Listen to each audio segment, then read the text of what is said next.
Hello ജനങ്ങളെ, ഇന്ന് കഥയല്ല, ഇന്ന് കാര്യമാണ്.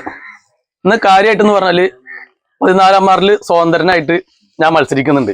അതാണ് ഇന്നത്തെ കഥ. ഇന്നത്തെ പ്രത്യേകത എന്ന് പറഞ്ഞാല് ഇതുവരെ ആൾക്കാർ മത്സരിച്ച പോലെയല്ല. ഞാൻ പറയുന്നത് എന്താ വെച്ചാല്, ഒരാൾക്ക് മെമ്പർക്ക് 7000 8000 ശമ്പളം കിട്ടുന്ന വെച്ചാല് ആ ശമ്പളം ആ നാട്ടിലെ ജനങ്ങൾക്ക് വേണ്ടി ചെലവഴിക്കും. ഓരോ മാസവും കിട്ടുന്ന പൈസ ആ വാർഡില് ബാക്കിയുള്ള വികസനം മറ്റുള്ള കാര്യങ്ങൾ എന്തോ ആവട്ടെ അത് ചെയ്യാൻ പറ്റുന്നത് ചെയ്യും. അതല്ലാതെ കിട്ടുന്ന പൈസ ആ വാർഡിൽ ചെലവഴിക്കും. ഇതുപോലെ 5 വർഷമുണ്ട്. ഓരോ മാസത്തിലും 7000 8000 വെച്ച് കിട്ടും. ആ 5 വർഷവും 4,20,000 റുപ്യ വരും. ആ പൈസ ആ വാർഡിലെ ജനങ്ങൾക്ക് വേണ്ടിയിട്ട് ചെലവഴിക്കും.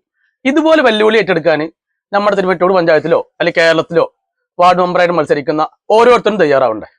അപ്പൊ ഇതൊരു വെല്ലുവിളിയായിട്ട് എല്ലാ മത്സരിക്കുന്ന ആളുകളും സ്വീകരിക്കുക. ആ നാട്ടിലെ ജനങ്ങൾ ഇപ്പൊ 14ാം വാർഡ് പറയുമ്പോൾ ചാഴേറ്റി അഖിലാണ് ആ ഭാഗത്ത് വരുന്നത്. അപ്പൊ അതുകൊണ്ട് തന്നെ അവിടെ വരുന്ന എല്ലാ ആളുകളിലേക്കും ഈ മെസ്സേജ് ഫോർവേഡ് ചെയ്യുക. നിങ്ങൾക്ക് മത്സരിക്കുന്ന ഓരോ ആളുകളും പറയുക, മത്സരിക്കുന്നതിന് മുന്നേ നിങ്ങൾക്ക് എന്ത് ചെയ്യാൻ പറ്റും, ഇതുപോലെ വീഡിയോ എടുത്ത് ജനങ്ങളുടെ മുന്നിൽ എന്തൊക്കെ ചെയ്യാൻ പറ്റും വെച്ചാൽ അത് കാണിക്കാൻ പറയാം. ഓക്കെ, അപ്പൊ ഇന്നത്തെ കഥയല്ല, ഇന്ന് കാര്യമാണ്.